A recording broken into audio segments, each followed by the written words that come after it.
हर हर महादेव। आपने मणिमहेश कैलाश की तीर्थ यात्रा और रोहन सिंह के परिवार की रोमांचक और चमत्कारी कहानी साझा की। मैं इस कहानी को बिना कॉपीराइट उल्लंघन के मूल भाव और आध्यात्मिकता को बनाए रखते हुए और भी विस्तृत और रोचक तरीके से पुनः प्रस्तुत करूंगा। ये कहानी भगवान शिव की महिमा, भक्ति की शक्ति और मणिमहेश कैलाश की पवित्रता को दर्शाएगी। कहानी को और विस्तार देकर पात्रों के भावनात्मक अनुभवों, प्रकृति की चुनौतियों और चमत्कार के प्रभाव को गहराई से उजागर करूंगा। योजक चिन्ह, योजक चिन्ह, योजक चिन्ह। मणिमहेश कैलाश, शिव का चमत्कार। सितंबर 2025। हिमाचल प्रदेश के चंबा जिले में बसा मणिमहेश कैलाश भगवान शिव के 5 पवित्र कैलाशों में से एक, हर साल लाखों भक्तों के लिए आध्यात्मिक आकर्षण का केंद्र होता है। 13,500 फीट की ऊंचाई पर स्थित मणिमहेश झील कैलाश पर्वत की तलहटी में बसी है, जिसका पवित्र जल भक्तों के लिए मोक्ष का प्रतीक है। मान्यता है कि इस झील में डुबकी लगाने से सारे पाप धुल जाते हैं और भगवान शिव का आशीर्वाद प्राप्त होता है।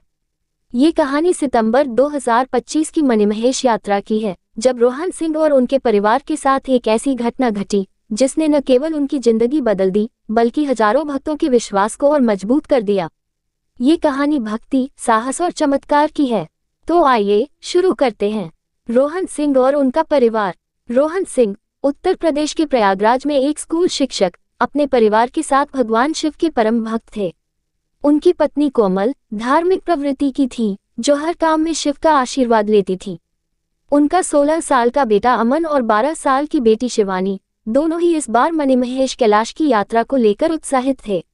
रोहन के पिता, जो स्वयं शिव भक्त थे, बचपन में उन्हें मणिमहेश की कहानियां सुनाया करते थे। कैसे कैलाश पर्वत पर एक मणि रात में चमकती है, कैसे सर्प राजा वहां शिव की रक्षा करते हैं। इन कहानियों ने रोहन के मन में मणिमहेश के प्रति गहरी श्रद्धा जगा दी थी। इस साल मौसम विभाग ने साफ मौसम की भविष्यवाणी की थी। पिछले कुछ वर्षों में भूस्खलन और बारिश ने यात्रा को मुश्किल बना दिया था, लेकिन 2025 में भक्तों का उत्साह चरम पर था। कोमल ने कई महीनों तक इस यात्रा की योजना बनाई। अमन और शिवानी पहली बार इतनी ऊंचाई पर ट्रैकिंग करने जा रहे थे, इसलिए उनके मन में उत्साह के साथ साथ थोड़ा डर भी था। यात्रा की शुरुआत 1 सितंबर 2025 को सुबह 5 बजे रोहन का परिवार प्रयागराज से ट्रेन पकड़कर पठानकोट पहुंचा। वहां से बस के जरिए चंबा और फिर चंबा से भरमौर। भरमौर एक प्राचीन शहर जहां 84 मंदिरों का समूह है, भक्तों के लिए स्वर्ग के समान है। मंदिरों की घंटियों की मधुर आवाज, हवा में घुली अगरबत्ती की खुशबू और चारों ओर फैली शांति ने रोहन के परिवार के मन को तुरंत शांत कर दिया। रोहन ने बच्चों को बताया, यहाँ 44 सिद्ध मंदिर हैं। कहते हैं इनके दर्शन से शिवलोक की प्राप्ति होती है। भरमौर में रोहन के ग्रुप में कुछ अन्य यात्री भी शामिल हुए। तारानकन डॉक्टर अनिल मेहरा तारानकन 50 वर्ष दिल्ली से आए एक हृदय रोग विशेषज्ञ अपनी पत्नी रीना के साथ। तारानकन हरप्रीत कौर तारानकन पंजाब के जलंधर से एक व्यापारी परिवार की बहू अपने पति गुरविंदर और 10 साल के बेटी जसप्रीत के साथ। तारानकन रामपाल सिंह तारानकन हरियाणा के रोहतक से एक रिटायर्ड फौजी जो अकेले यात्रा कर रहे थे। कुल मिलाकर 12 लोगों का ग्रुप बन गया। सभी ने 84 मंदिरों में माथा टेका, भस्म लगाए और प्रसाद लिया। रात को भरमौर के एक छोटी सी गेस्ट हाउस में ठहरे। कोमल ने बच्चों को गर्म कपड़े पहनने की सलाह दी, क्योंकि पहाड़ों का मौसम अप्रत्याशित होता है। अमन ने उत्साह में अपने फोन में मणिमहेश झील की तस्वीरें देखी और बोला, पापा क्या हम वहां डुबकी लगाएंगे? रोहन ने हंसकर जवाब दिया, हाँ बेटा, लेकिन पानी बहुत ठंडा होगा। हिम्मत रखना। हरसर से धनछो की यात्रा। 3 सितंबर की सुबह ग्रुप बस से हरसर पहुंचा, जो भरमौर से 13 किलोमीटर दूर है। यहीं से मणिमहेश झील की पैदल यात्रा शुरू होती है। सुबह का मौसम साफ था, हल्की धूप, ठंडी हवा और चारों ओर प्रकृति की खूबसूरती। हरसर में भक्तों की भीड़ थी। अनुमानतः 500 से ज्यादा लोग उस दिन यात्रा पर थे। रास्ते में छोटे छोटे स्टॉल लगे थे, जहां चाय, मैगी, कुल्लू की सिद्धू और मक्की की रोटी मिल रही थी। रामपाल सिंह, जो अनुशासित फौजी थे, ने ग्रुप को एकजुट रखा। एक लाइन में चलो, कोई जल्दबाजी नहीं, उन्होंने कहा। हरसर से धनछो तक 6-7 किलोमीटर का रास्ता है, लेकिन खड़ी चढ़ाई इसे मुश्किल बनाती है। रास्ते में बाईं ओर गहरी खाई थी, जहां रावी नदी की एक सहायक धारा बह रही थी, और दाईं ओर ऊंचे पहाड़ और देवदार के जंगल। शिवानी ने अपने फोन से तस्वीरें खींची और बोली, मम्मी ये तो स्वर्ग जैसा है। कोमल ने जवाब दिया, ये शिवजी का घर है, स्वर्ग से कम थोड़े ही होगा। शाम तक ग्रुप धनछो पहुंचा, एक खुला मैदान जहां टेंट लगे थे। यहाँ गौरीकुंड है जहां महिलाएं स्नान करती हैं। कोमल और हरप्रीत ने गौरीकुंड में डुबकी लगाई। पानी बर्फ जैसा ठंडा था, लेकिन कोमल ने कहा, यह मां पार्वती का आशीर्वाद है। रात को टेंट में दाल, चावल और आलू की सब्जी खाई गई। भजन कीर्तन का दौर चला। अमन ने गिटार निकाला और शिव शंकर चिदम्बरम भजन गाया। आसपास के टेंटों से लोग तालियां बजाने लगे। रामपाल सिंह ने मणिमहेश की प्राचीन कहानियां सुनाई, कैसे सर्प राजा मणि की रक्षा करता है, कैसे शिवजी ने यहाँ राक्षस का वध किया था। शिवानी ने पूछा, दादाजी क्या सचमुच शिवजी यहाँ दिखते हैं? रामपाल ने गंभीरता से कहा, बेटी, जो सच्चे मन से बुलाए उसे शिवजी जरूर दिखते हैं। धनछो से मणिमहेश झील, चुनौतियों का सामना। 4 सितंबर की सुबह 4 बजे ग्रुप ने धनछो से मणिमहेश झील की ओर प्रस्थान किया। ये 7 किलोमीटर का रास्ता और भी कठिन था। खड़ी चढ़ाई, पथरीले रास्ते और संकरी घाटियां।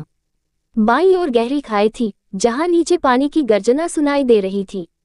मौसम अभी साफ था, लेकिन हल्के बादल दिख रहे थे। डॉक्टर अनिल मेहरा ने सलाह दी, पानी साथ रखो और धीरे धीरे चलो। ऊंचाई पर सांस फूल सकती है। रास्ते में भक्त हर हर महादेव के जयकारे लगा रहे थे। कुछ साधु संत नंगे पांव चल रहे थे। एक साधु ने रोहन से कहा, शिव का नाम जपो, सब आसान हो जाएगा। दोपहर 11 बजे ग्रुप गौरीकुंड के पास पहुंचा। यहाँ भीड़ ज्यादा थी। महिलाएं गौरीकुंड में स्नान कर रही थीं, जबकि पुरुष झील की ओर बढ़ रहे थे। रोहन ने कोमल और शिवानी को गौरीकुंड में रुकने को कहा, जबकि वह और अमन झील की ओर गए। तभी मौसम अचानक बदला। काले बादल छा गए और हल्की बूंदाबांदी शुरू हो गई। पापा, बारिश होने वाली है, अमन ने कहा। रोहन ने जवाब दिया, चलो जल्दी झील तक पहुंचते हैं। भूस्खलन और बाढ़, संकट की घड़ी। लेकिन बारिश तेज हो गई और रास्ता फिसलन भरा हो गया। भीड़ में धक्का मुक्की शुरू हो गई। लोग जल्दी जल्दी आगे बढ़ने की कोशिश कर रहे थे। दोपहर 1 बजे जब ग्रुप गौरीकुंड से 2 किलोमीटर आगे था, अचानक एक जोरदार आवाज गूंजी, तारानकन तारानकन धड़ाम तारानकन। ऊपर पहाड़ से पत्थर और मिट्टी गिरने लगी। भूस्खलन, भागो, लोग चिल्लाए। रास्ता एक संकरी घाटी से गुजर रहा था, जहां बाईं ओर खाई और दाईं ओर चट्टानें थीं। मलबे ने रास्ता पूरी तरह ब्लॉक कर दिया। आगे और पीछे दोनों तरफ रास्ता बंद हो गया। अनुमानतः 3000-4000 भक्त इस हिस्से में फंस गए। रोहन ने कोमल और शिवानी को पकड़ा, जो अभी गौरीकुंड से लौटी थी। अमन चिल्लाया, पापा नीचे देखो। खाई में कई लोग गिर रहे थे, कुछ चट्टानों पर लटके थे और कुछ पानी में बह रहे थे। चीख पुकार से पूरा इलाका गूंज रहा था। डॉक्टर अनिल ने तुरंत मदद शुरू की, घायलों को यहाँ लाओ। हरप्रीत का बेटा जसप्रीत डर से रोने लगा। गुरविंदर ने उसे गोद में उठाया। रामपाल सिंह ने स्थिति संभालने की कोशिश की, सब शांत रहो, एक दूसरे की मदद करो। लेकिन बारिश रुकने का नाम नहीं ले रही थी। मलबे ने रास्ता पूरी तरह बंद कर दिया था। प्रशासन की रेस्क्यू टीम हेलीकॉप्टर भेज रही थी, लेकिन घने बादल और बारिश के कारण लैंडिंग मुश्किल थी। रोहन का फोन काम नहीं कर रहा था। गुरविंदर के फोन से इमरजेंसी नंबर पर कॉल किया गया, हजारों लोग फंसे हैं, जल्दी मदद भेजो। जवाब आया, मौसम खराब है, सुबह तक इंतजार करें। रात का भयावह मंजर। शाम तक स्थिति और बिगड़ गई। फंसे भक्तों की संख्या 5000 से ज्यादा हो गई। ठंड बढ़ रही थी, लोग कांप रहे थे, खाने पीने की कमी थी। रोहन ने अपने बैग से बिस्किट निकाले और ग्रुप में बांटे। कोमल ने शिवानी को अपनी जैकेट दी। मम्मी, हम बचेंगे ना? शिवानी ने कांपते हुए पूछा। कोमल ने उसे गले लगाया, शिवजी सब ठीक करेंगे। रात 2 बजे बारिश तूफान में बदल चुकी थी। ऊपरी पहाड़ों में बादल फटने की खबर आई। रावी नदी की सहायक धारा में पानी का बहाव तेज हो गया। अचानक खाई में पानी का स्तर बढ़ने लगा। तारानकन तारानकन बाढ़ तारानकन। पानी तेजी से ऊपर चढ़ रहा था। लोग चीख रहे थे, पानी आ गया, बचाओ। रोहन का ग्रुप एक ऊंची चट्टान पर था, लेकिन पानी उनके घुटनों तक पहुंच गया।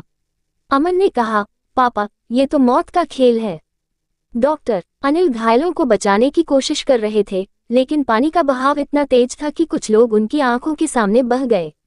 हरप्रीत रो रही थी, मेरा जसप्रीत डर रहा है। गुरविंदर ने फोन से वीडियो बनाया, शायद सबूत के लिए, लेकिन नेटवर्क चला गया। लोग ओम नमः शिवाय का जाप कर रहे थे। जाप की आवाज पूरे इलाके में गूंज रही थी, लेकिन पानी रुकने का नाम नहीं ले रहा था।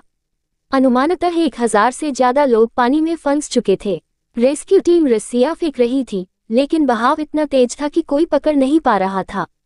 शिव का चमत्कार। रात 3:30 बजे अंधेरे में एक चमक दिखी। पहले लगा बिजली, लेकिन वह स्थिर थी। मणिमहेश कैलाश की चोटी से एक रोशनी नीचे उतर रही थी। लोग स्तब्ध होकर देखने लगे। रोशनी बढ़ती गई और उसमें एक आकृति प्रकट हुई। लंबी जटाएं, त्रिशूल, डमरू, नीला शरीर, गले में सर्प, तारांकन, स्वयं महादेव तारांकन। उनकी आंखें अग्नि की ज्वाला की तरह चमक रही थीं।